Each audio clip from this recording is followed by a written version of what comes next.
it's getting around the Bat family that Bruce is smitten with Selina. Then this is maybe it was even a deleted scene or something, because again, this is where I would have at least, if you're not going to use her for any of the movie, I would have at least put her in this, because everybody's like giving their 2 cents about how they feel about Bruce dating Selina. And even Damien.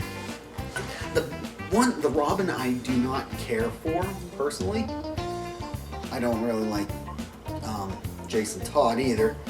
But, so yeah, Damien, it's so funny.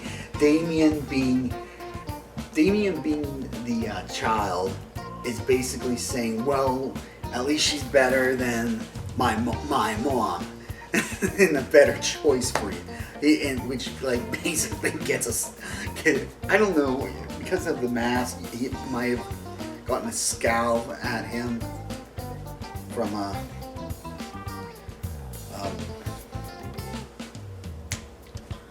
Bruce. But yeah, he's at Teen Titan Tower, so you can at least understand why he's not there.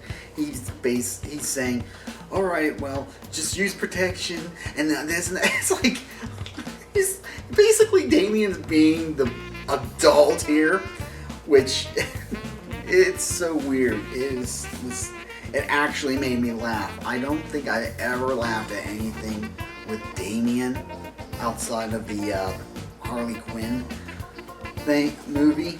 I mean, not the Harley Quinn movie, although I haven't seen that yet. Batman and Harley Quinn, I haven't seen that yet. But yeah, so yeah, they have the talk, and it's Damien acting like the adult and Batman being the kid. So yeah. Oh god. Yeah, just going on. Then so on that note, we'll talk about Bruce and Selina's relationship, because after I'm trying to think of what happens. Before that, this next stuff happens right after what happens with the Joker, where Joker is framed for killing Thomas Elliot, and Batman nearly beats him to death. So after that mess,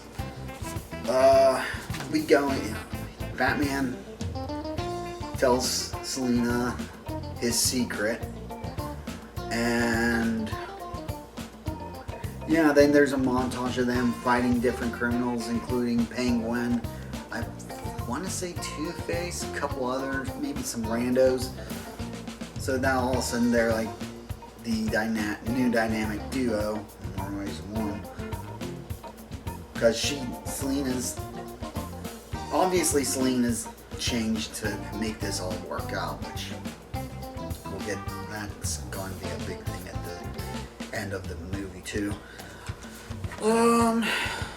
So yeah, before even that, actually before he explains that they're together at Tommy's funeral and all that stuff. So that's where that begins. So eventually, Selina tries to talk Bruce into going to a vacation, but of course, because Bruce doesn't understand what really makes a relationship work, unfortunately, he's like, no, I have to be here.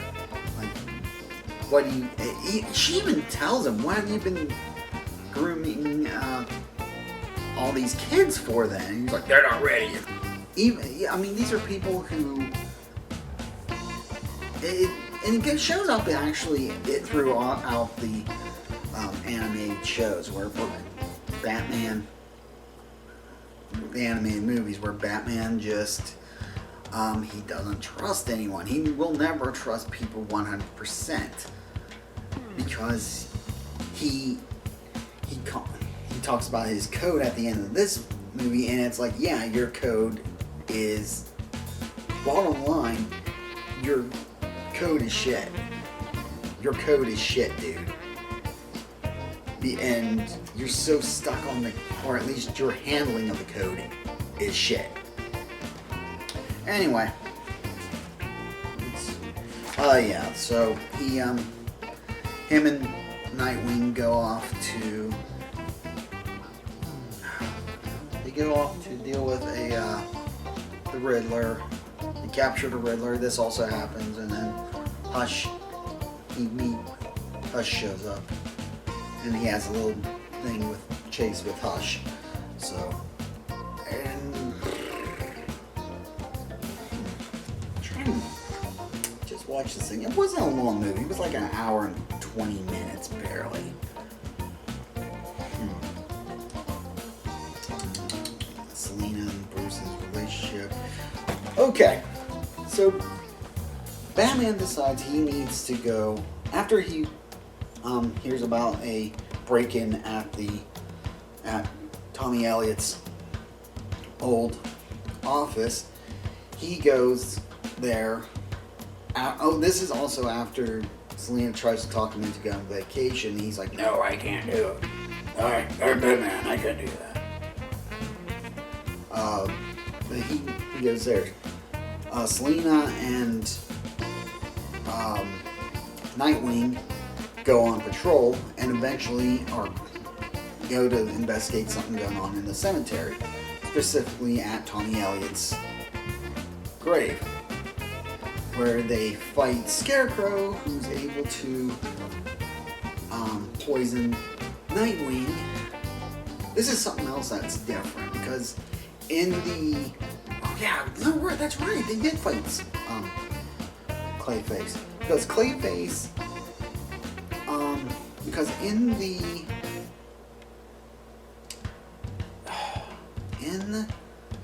the comic book, Clayface, they faked, I think they dug up Jason Todd, and Batman had to fight a Clayface ass Jason Todd.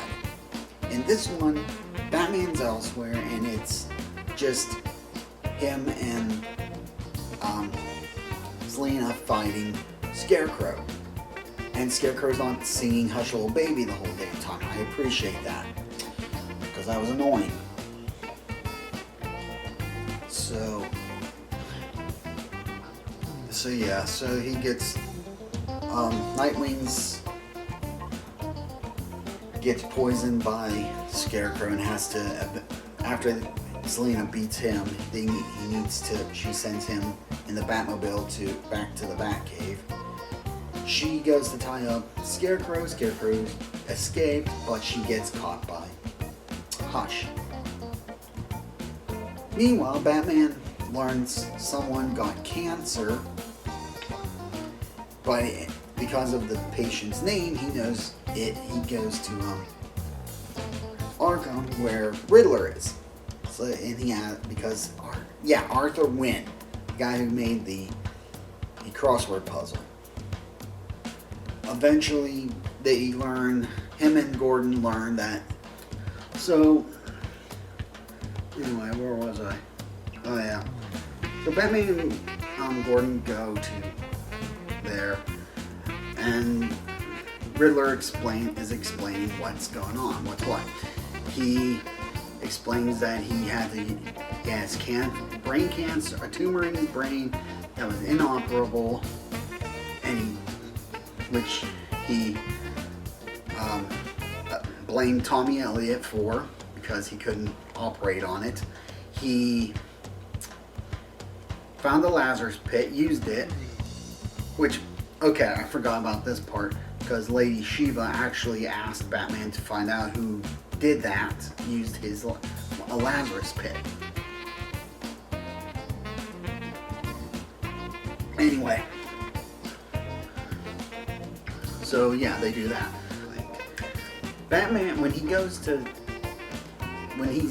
Riddler's about to explain who Batman is, because he figured it out, Batman slits his throat, but it's not blood that comes out, it's freaking clay.